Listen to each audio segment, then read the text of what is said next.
កុំទុកកូនចោលពាក្យថាកុំទុកកូនចោលហ្នឹងណាបានដាស់តឿនអារម្មណ៍ឪពុកម្ដាយជាច្រើន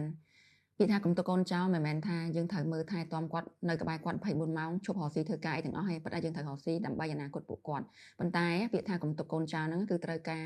មើលថែទាំពួកគាត់ទាំងសុខភាពផ្លូវកាយហើយនិងផ្លូវចិត្តផ្លូវកាយគឺយើងផ្ដល់អាហារចិញ្ចឹមគាត់ដល់សម្លៀកបំពាក់មើលថែទាំសុខភាពរបស់គាត់កាយសម្បទានិងការលូតលាស់បញ្ញាស្មារតីគ្រប់បែបយ៉ាងប៉ុន្តែដែលគិតអត់ថា